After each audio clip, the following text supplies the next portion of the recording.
babaláwo kó sinmi lálẹ́. Nítorí àwa.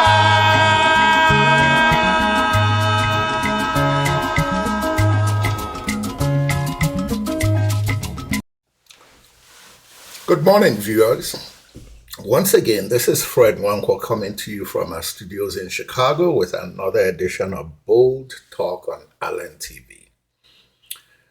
Let me start out by saying happy holidays to everybody. And by saying happy holidays, I'm sure that covers Christmas, Hanukkah, and Kwanzaa, which are the 3 holidays of the season. Today, my topic is going to be summarized into 4 sections, and all 4 sections relate to the Igbos of Nigeria. I'm going to start out with a segment on Igbo leadership or lack thereof.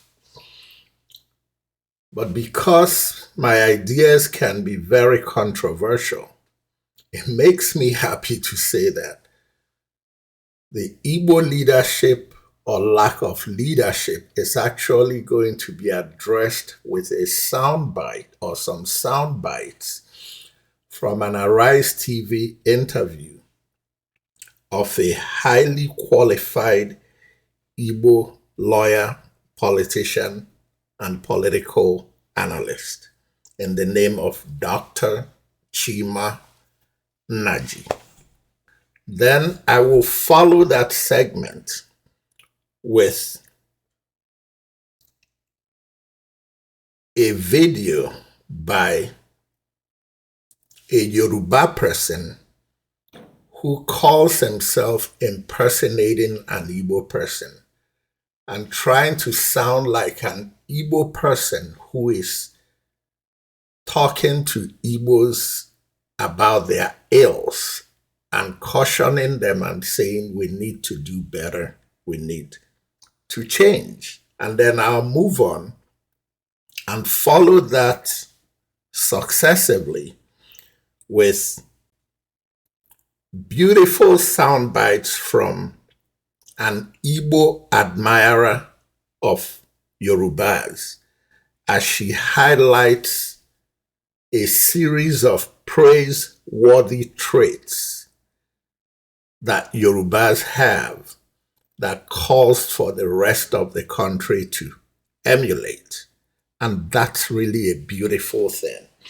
And that kind of felt so good because it gives me a bridge to tell Yoruba people when I play that disgrace in the video before, so they understand that it's not about tribalism.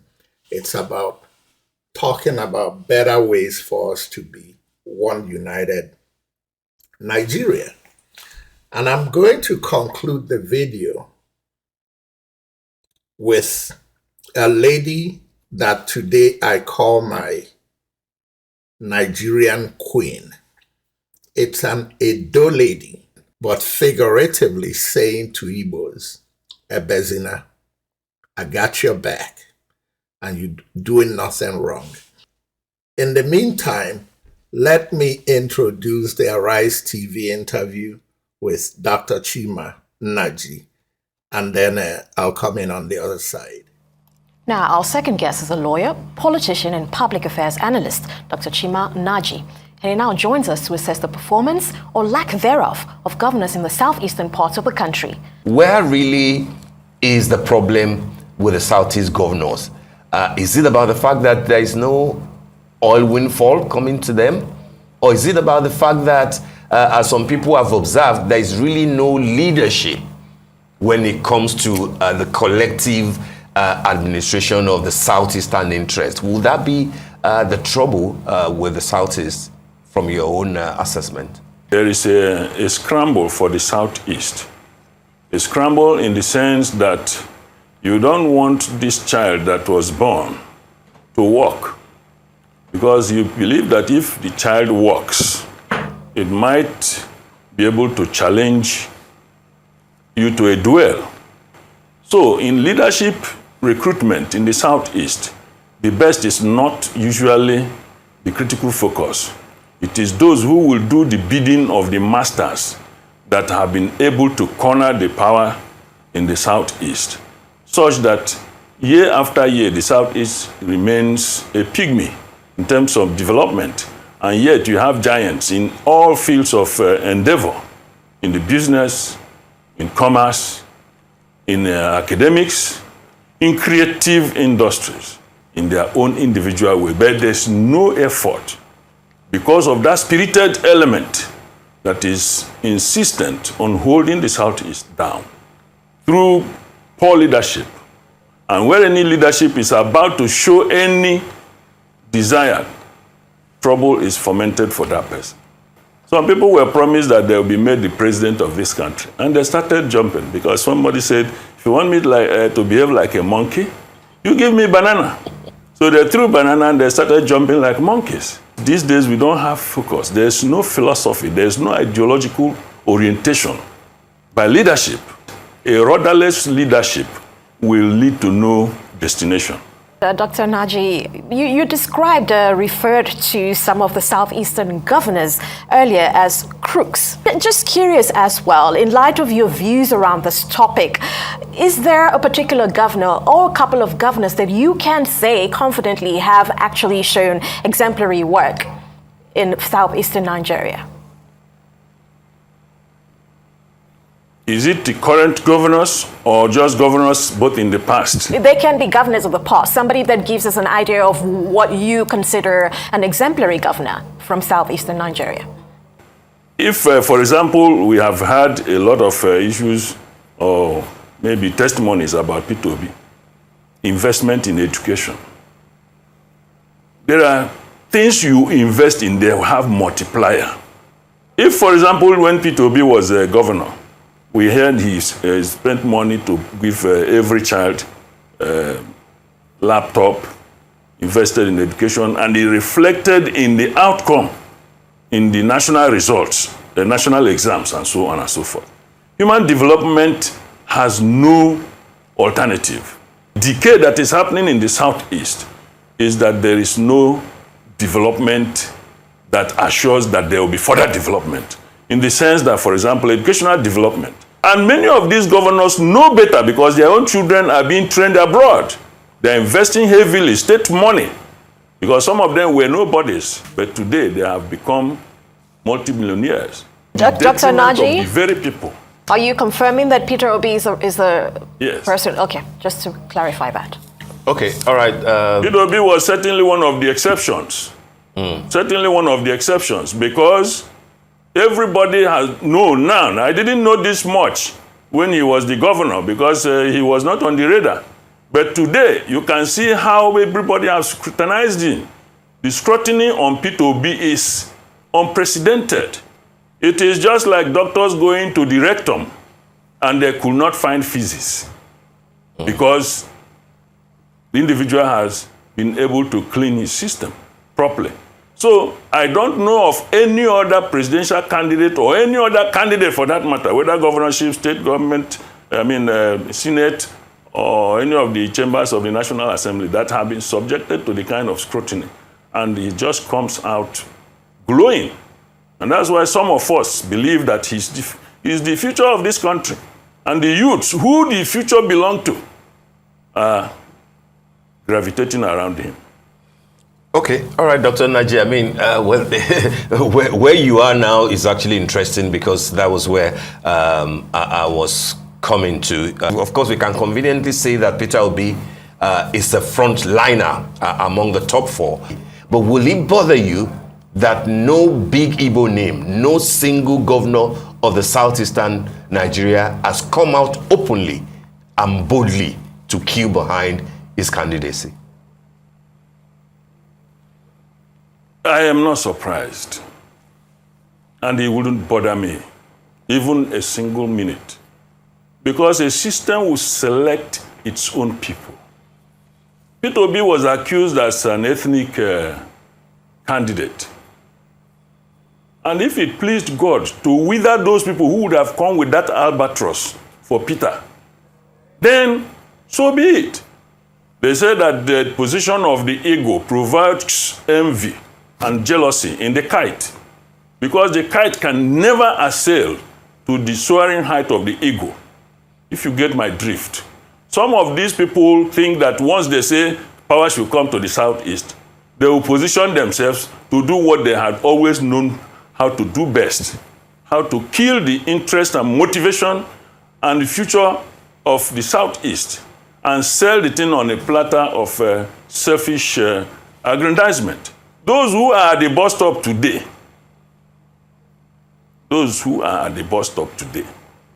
should not begin to bother about the kind of transport that will be available tomorrow. Let me just leave it at that. Does it not surprise you, if you want to use the word surprise, that every effort, frenetic effort is made to bring some of these characters on television to always say that Peter Obi will not win? If Peter Obi does not win, will he die? Because we know that it is only the man who has the ball that is tackled in a football tournament. And the tackle becomes very vicious if the price is very, very high. The point we are making, when you hear Peter Obi this, Peter Obi that, Peter Obi this, it is a blessing. It's a blessing in disguise. Peter Obi then comes in a puristic sense. So people say, but he was in PDP. He came from Abga. Would he have come from the moon? When you are a leader and when you were a follower, the difference is clear. Peter Obi has shown that his interest is to deliver this country from these unproductive elements who are interested in wasting our assets in the same way they have wasted their lives. Because many of them have wasted their lives, and so they see politics as the only means of income. Even as they may have been trained as medical doctors, they have lost the syringe. In essence, what I'm saying is that nobody misses those characters who are not endorsing Peter Obi. And we can see that those who are there endorsing are not doing well. Wow. For a man who did everything he could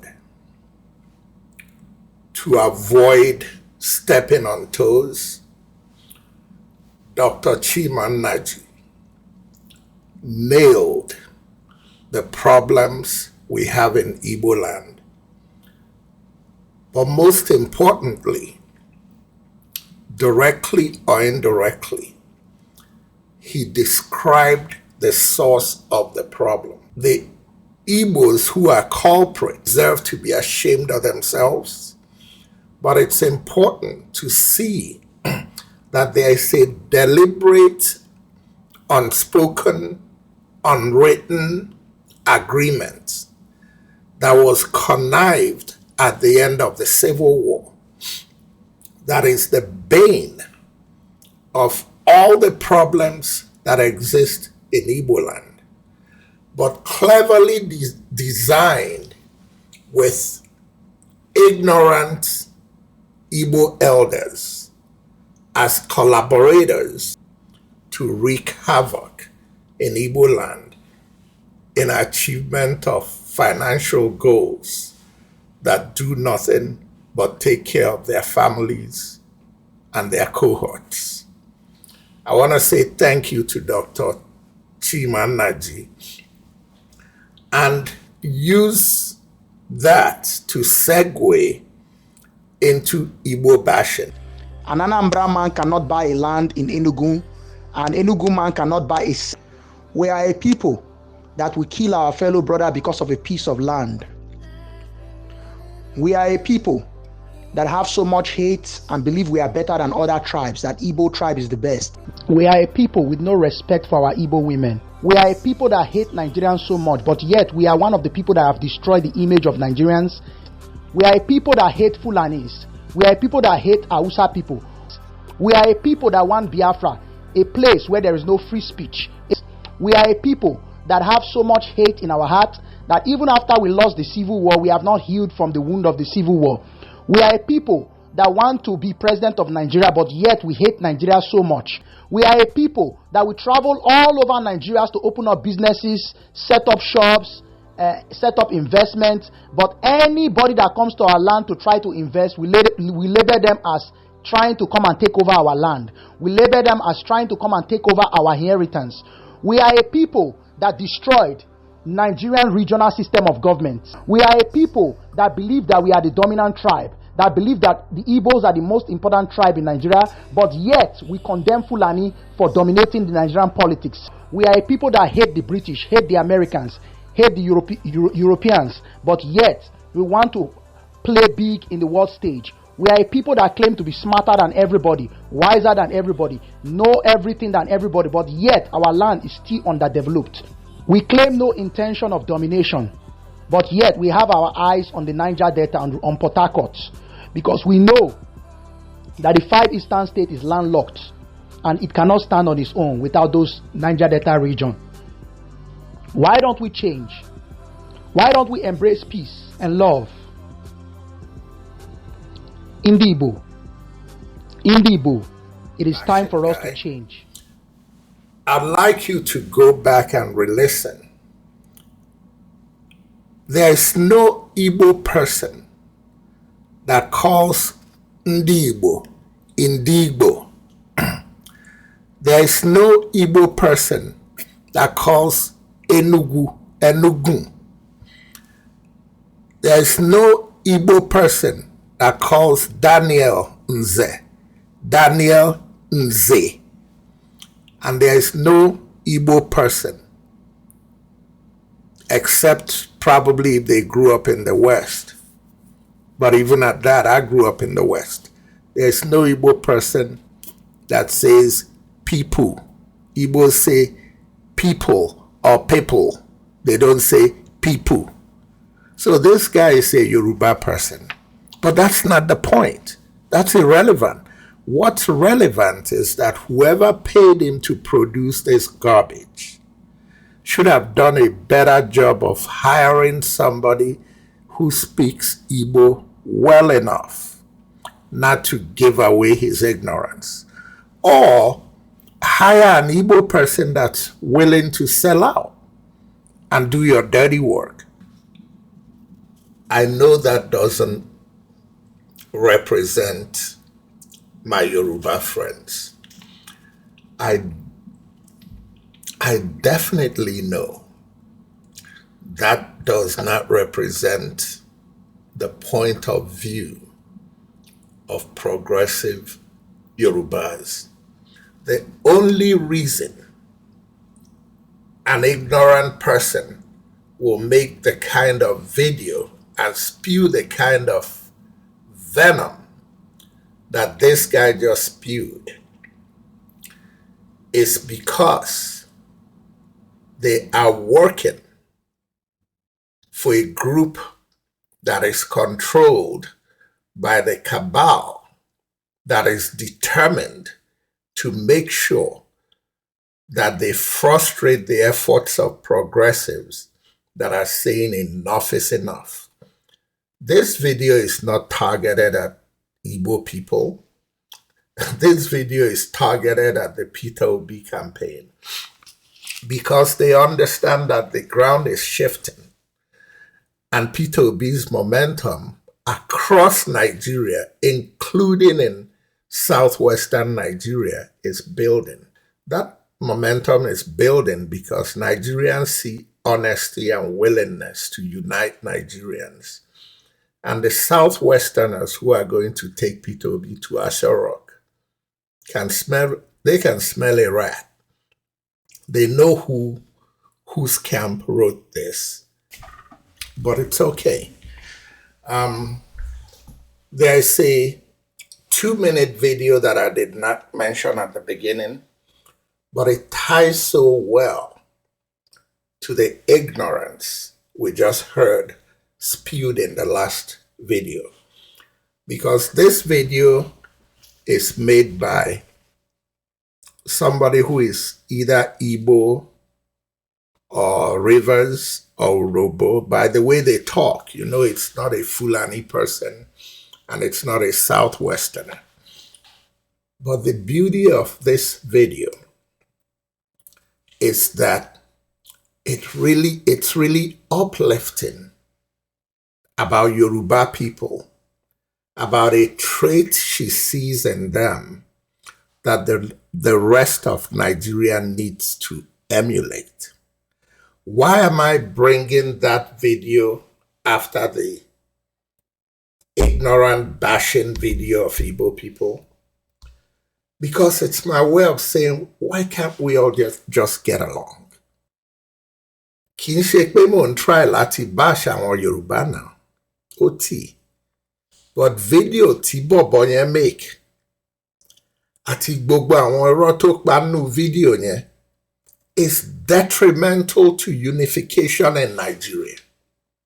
Nítorí pé if that's what people listen to and let their sentiments run wild, bọ̀bọ̀ yẹn máa create problems between àwọn Igbo and àwọn Yoruba.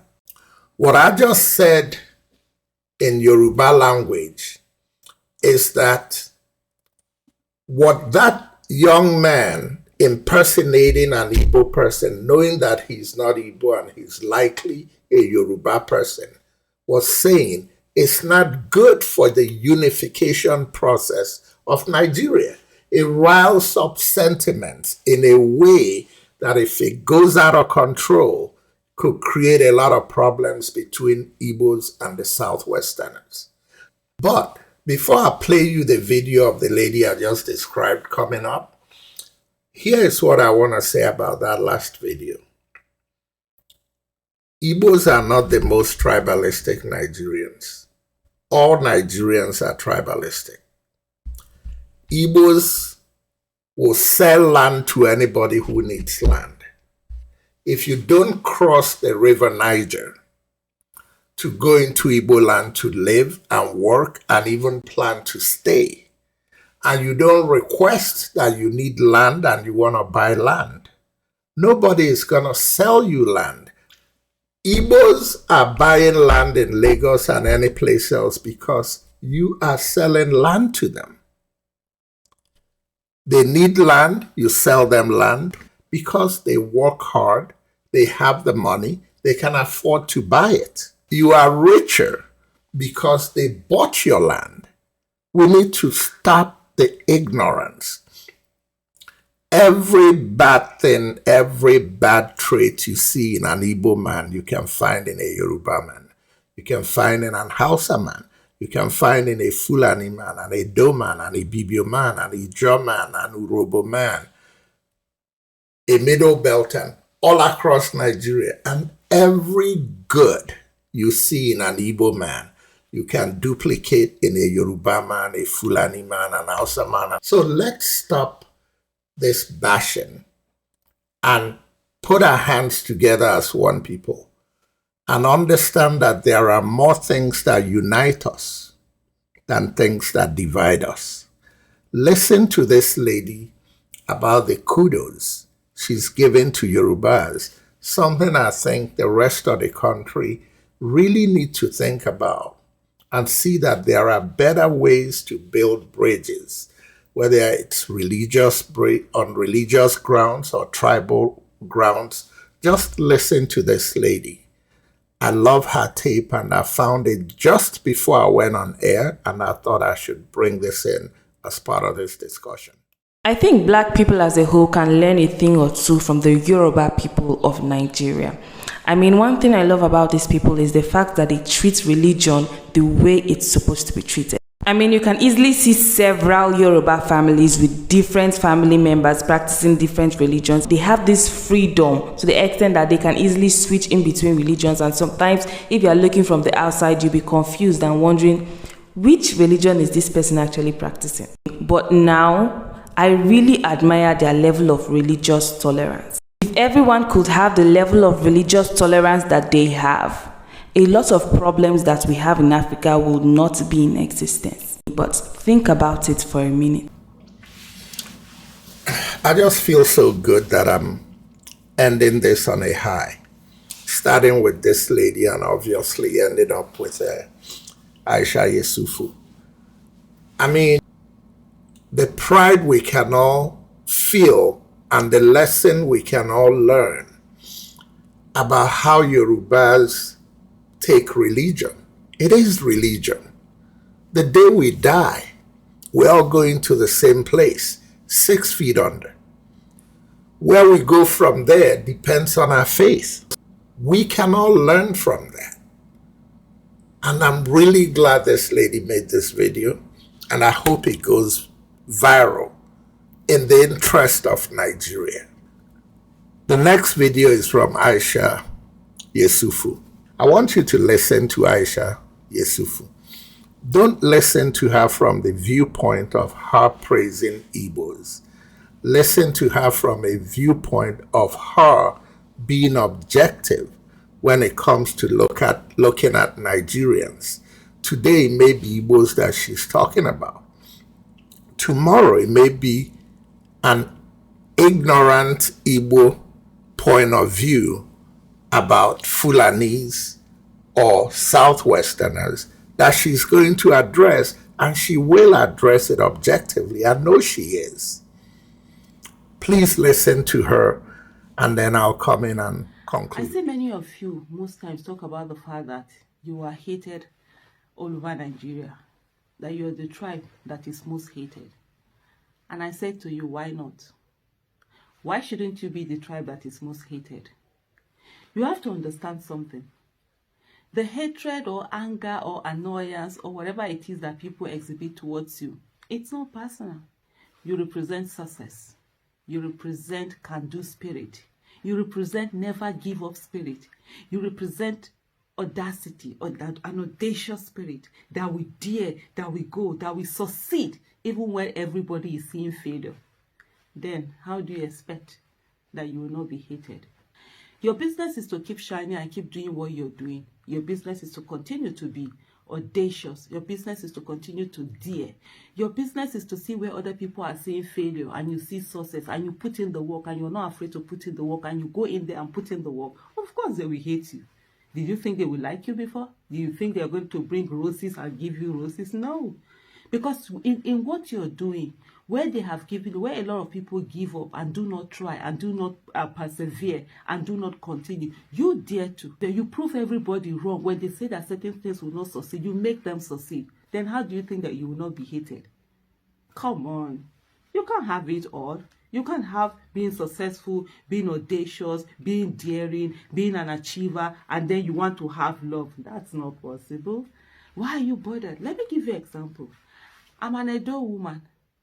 And if you know what Edo woman means, I know the thing. Any Edo woman you see, you know the fair face. You do anyhow, you see anyhow. We're very loud. We're out there. We know they carry last anywhere we go. And of course, there are some people who don't like us. Is that our problem? Heck no. It's not our problem. It's their problem who do not like us. So it's the same thing with you also. So that's the truth. That's the truth thing about life. The moment you're succeeding, people will not like you. It's not really personal. One of the things that have come to associate with it, it's not personal. It's what you represent. So because if you now turn to be like them and no longer be successful and no longer have that audacity and no longer dare and no longer go for things, set big goals and achieve them, they will not love you. Meanwhile, you won't have the other ones who love help. Who love help. Your greatest enemies are not even the people who are saying that they don't like you or people who are showing you their hatred or any of those things. Your greatest enemies are the people, are your brothers and sisters who tell you that you should not dare in your own country, who tell you that you should cower in your own country, who tell you that you should accept being in the third-class position or inferior citizens or second-class citizens. Those are your true enemies. And so these are the people that will talk to you and talk you down and tell you not to do certain things. Oh, behaving, be okay with second position, be okay with third position. Where did that come out from? Where is the Okonko spirit in you? Your chi did not assign you to be a second-class citizen in any country. And neither will Nigeria be that country that you will be that second-class citizen. You have a right to have one of you be president. The same way every one of us have a right for any one of us to be president. So don't allow anybody to gaslight you. The most important thing is for you to love yourself. And that's all that matters. As an Edo woman, I don't care whether you like me or not. Sorry, I'm not responsible for that. I'm responsible for living the best of my life and enjoying myself and doing me. As long as I'm not disrespecting you, you shouldn't disrespect me. And that's it. If you don't like me, who like help? If you don't love me, who love help? Stand your ground. And whoever it is that doesn't like you or they say you're too loud, they should wear earplugs. Thank you. And bye-bye. Oh, Miss Aisha Yesufu, I just want to say thank you to you. And thank you to all Nigerians like you, because I know they exist. On that note, I'll conclude now and say this is Fred Nwankwo again, coming to you from our studios in Chicago with another edition of Bold Talk on Allen TV. And until next time, Merry Christmas, Happy New Year, and good night.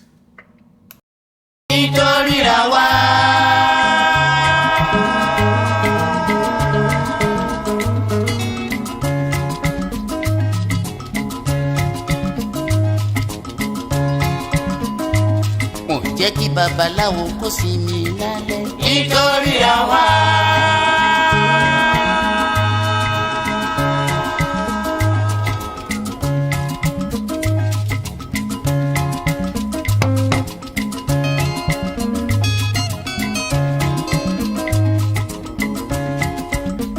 Bọ́ bá kúrò ní ṣọ́ọ̀ṣì wọ́n á gbàlérò adáhùn ṣe lọ nítorí àwa.